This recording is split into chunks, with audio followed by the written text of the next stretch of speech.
Kau telah buktikan cintamu padaku. Kau membayarku dengan hidupmu. Ku bersyukur yang ada padaku, semuanya milikmu. Ku persembahkan seluruh hidupku di mezbahmu. Hanya kau yang menjadi tempat jawaban. Hanya kau tempatku berharap. Berjalan bersamamu ku takkan goyah, sebab tangan kasihmu tersedia bagiku. Selamanya kau ku cinta.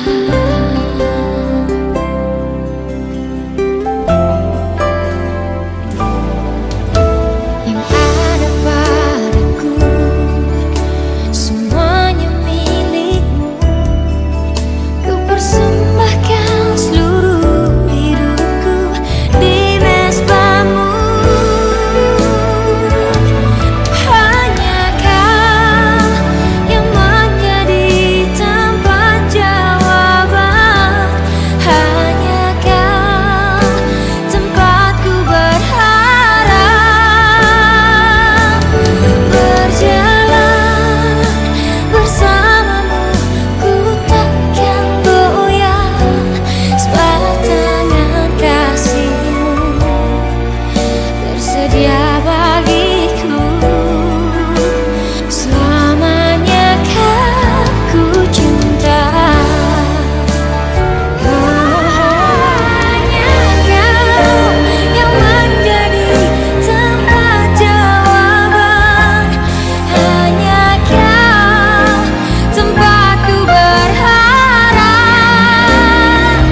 Oh, berjalan bersamamu ku takkan goyah, sebab tangan kasihmu tersedia bagiku. Selamanya kau ku cinta, sebab tangan kasihmu tersedia bagiku. Selamanya kau ku cinta.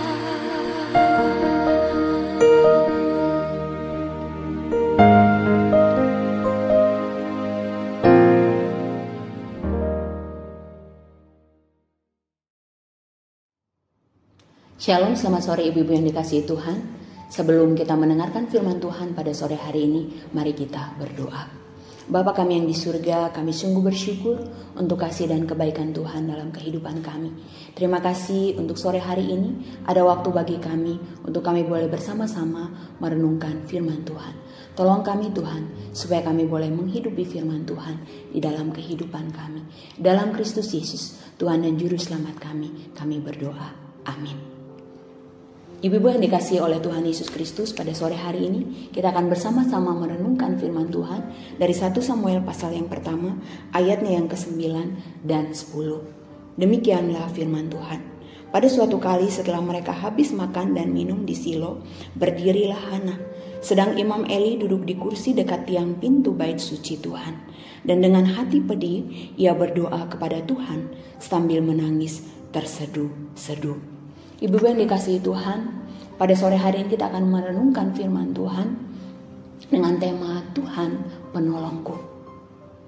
Bila kita perhatikan di dalam 1 Samuel pasal 1 ayat 1 sampai ayat yang ke-18, kita melihat bahwa ada seorang ibu bernama Hana. Siapakah Hana? Hana adalah istri dari Elkana. Elkana memiliki 2 orang istri, yang satu bernama Penina. Dan firman Tuhan katakan bahwa Penina memiliki anak sedangkan Hana tidak, karena Tuhan menutup kandungan Hana. Hal ini menunjukkan bahwa kemandulan Hana adalah tindakan langsung dari Allah, Mengapa? Karena Tuhan mempersiapkan Hana untuk kelahiran Samuel. Dan melalui firman Tuhan ini nyata bahwa hidup manusia ada dalam kedaulatan Allah dan untuk tujuan Allah. Serta setiap hal yang terjadi diizinkan oleh Tuhan agar kita melihat kuasa Tuhan yang besar dan memuliakan Allah. Ibu-ibu yang dikasihi Tuhan, nama Hana berarti elok atau menyenangkan. Namun hidup Hana tidak seindah nama yang dimilikinya. Kalau kita perhatikan di dalam ayat yang ke-6 dan ke-7 dikatakan bahwa Penina selalu menyakiti hati Hana. Oleh karena Hana tidak memiliki anak, maka hal tersebut membuat Penina selalu menyakiti hati Hana. Dan hal itu dilakukan terus-menerus oleh Penina dan menimbulkan kesedihan dan kepedihan yang begitu dalam bagi Hana. Ibu-ibu yang dikasihi Tuhan, kalau kita perhatikan di dalam bagian firman Tuhan ini, apa yang dilakukan oleh Penina sungguh menyakitkan bagi Hana. Namun hal yang menarik adalah bagaimana Hana menyikapi perbuatan menyakitkan yang dilakukan oleh Penina terhadap Hana. Kalau kita baca ayat demi ayat, maka sekalipun Penina selalu menyakiti hati Hana, namun Hana tidak balas menyakiti hati Penina. Ibu-ibu, bisa saja Hana membalas menyakiti hati Penina.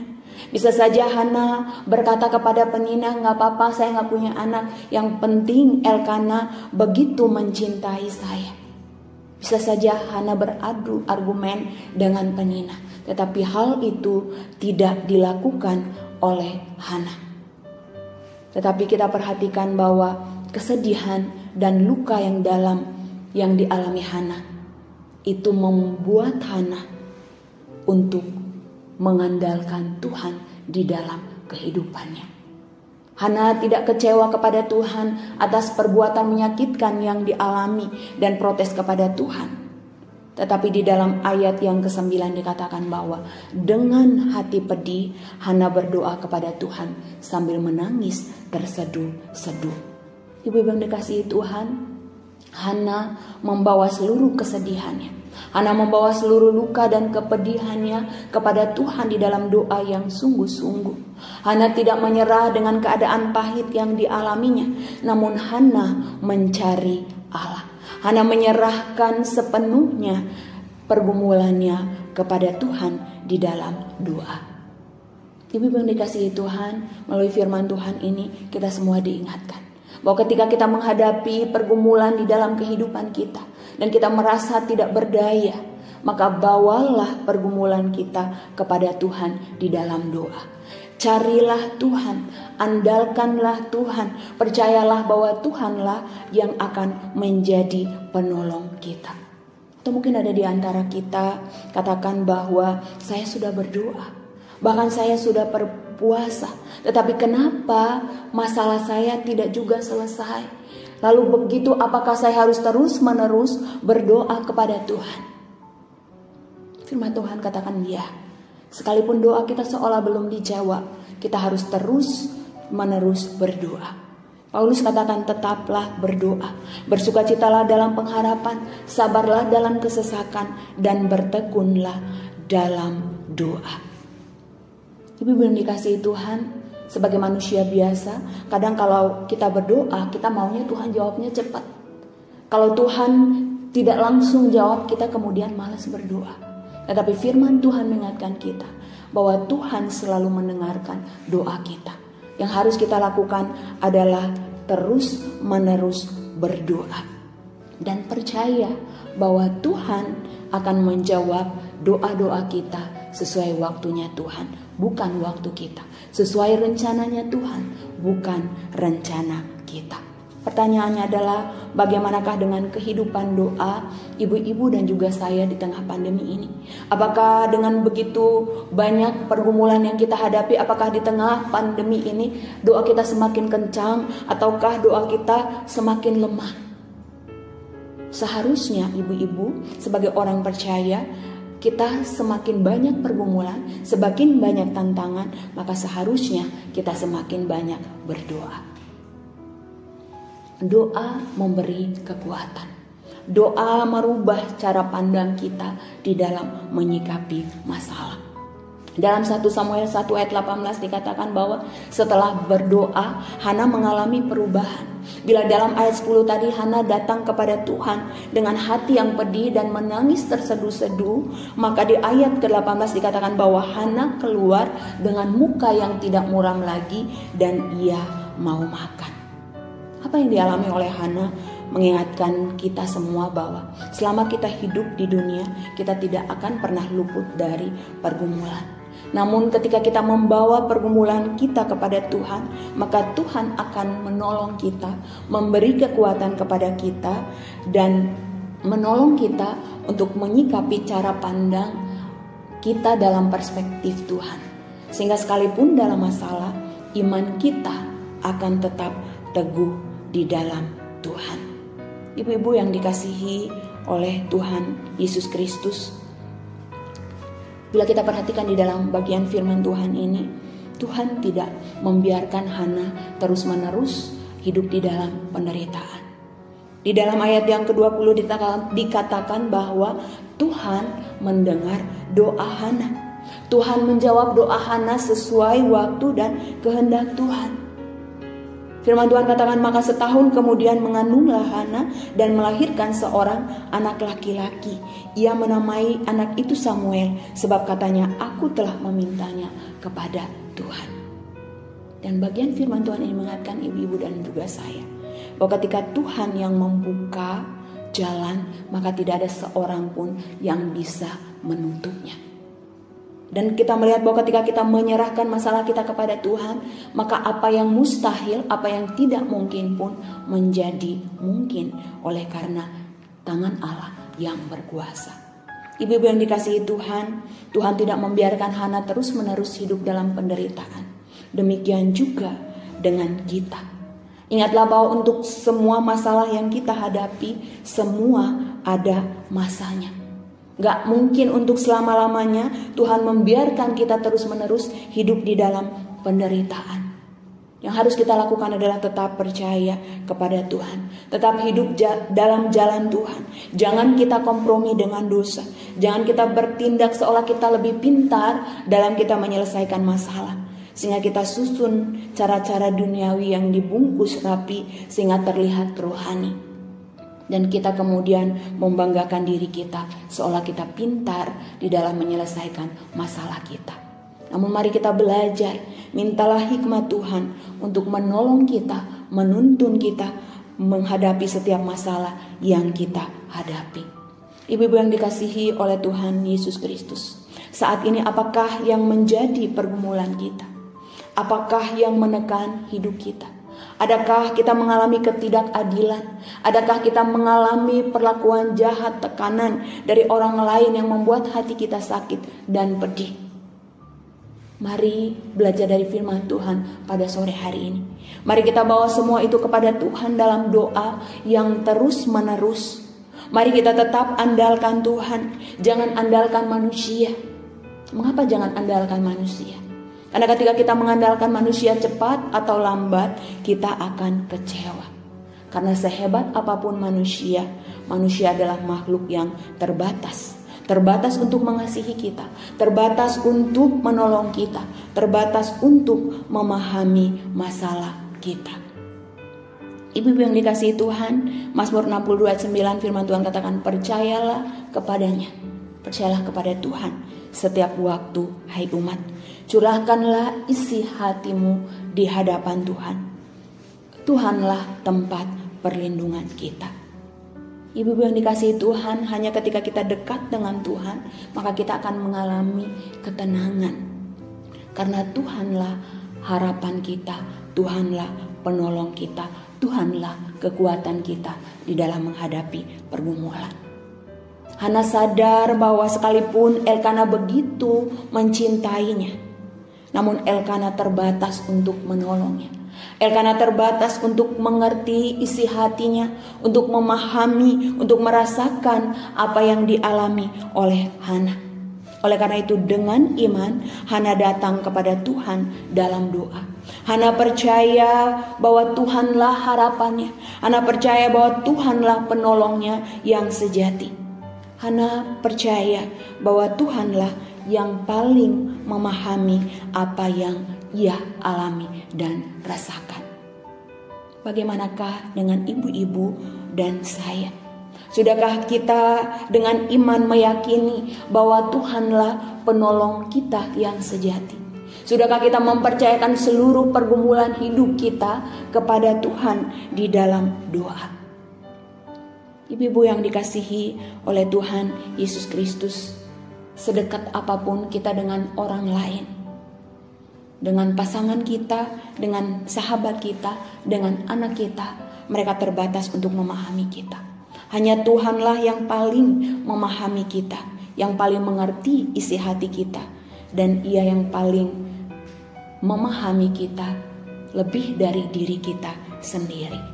Mazmur 34 ayat 19 firman Tuhan katakan, Tuhan itu dekat kepada orang-orang yang patah hati, dan Ia menyelamatkan orang-orang yang remuk jiwanya. Dan Mazmur 46 ayat 2 firman Tuhan katakan, Allah itu bagi kita tempat perlindungan dan kekuatan, sebagai penolong dalam kesesakan sangat terbukti. Ibu-ibu yang terkasih, saat ini mari kita bawa seluruh pergumulan kita kepada Tuhan. Percayalah kepada Tuhan, karena Dialah Tuhan yang Maha Kuasa. Dialah harapan kita. Dialah penolong yang sejati yang dapat selalu kita andalkan di dalam kehidupan kita. Di tengah pandemi COVID-19 ini, mari kita tetap jaga relasi pribadi kita dengan Tuhan, baik melalui doa, melalui perenungan firman Tuhan. Sebab saat kita dekat dengan Tuhan, maka kita akan kuat menghadapi apapun dalam hidup kita. Sebab bersama dengan Tuhan, kita pasti mampu melewati setiap badai dalam hidup kita. Amin. Mari kita berdoa. Bapa kami yang di surga, kami datang di hadapan hadirat-Mu. Kami sungguh bersyukur untuk firman Tuhan pada sore hari ini. Ajar kami Tuhan untuk senantiasa membawa seluruh pergumulan kami kepada Engkau di dalam doa yang tiada jemu-jemu. Ajar kami Tuhan supaya senantiasa memiliki keyakinan yang kokoh bahwa Tuhanlah harapan kami, Tuhanlah penolong sejati di dalam kehidupan kami. Dan tolonglah kami ya Tuhan, supaya di dalam kehidupan kami tidak mengandalkan kekuatan kami tidak mengandalkan manusia untuk menyelesaikan masalah kami, tapi kami sungguh mengandalkan Engkau dan menaruh hidup kami seluruhnya di dalam tangan Tuhan. Berkatilah ibu-ibu dalam seluruh kehidupan mereka, dalam rumah tangga, dalam usaha pekerjaan. Berkati anak-anak, berkati cucu, berkati mantu.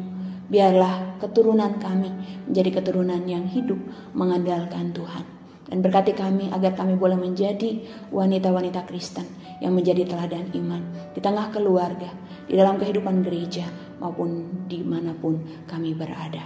Terima kasih Tuhan, berkatilah ibu-ibu semua yang dalam kelemahan Tuhan kuatkan, yang sakit Tuhan sembuhkan, yang sedih Tuhan hiburkan, yang dalam pergumulan Tuhan berikan kekuatan untuk terus hidup dalam iman dan pengharapan di dalam Engkau. Terima kasih Tuhan, dalam Kristus Yesus, Tuhan dan Juru Selamat kami bersyukur untuk firman Tuhan pada sore hari ini. Amin.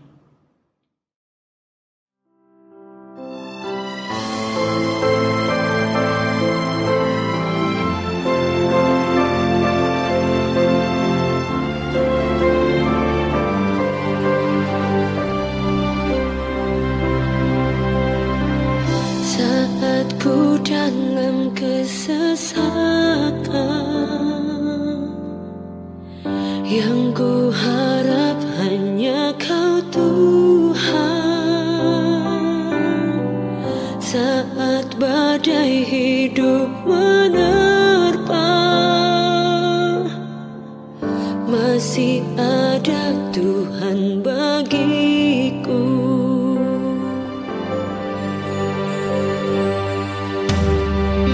Saat semua jalan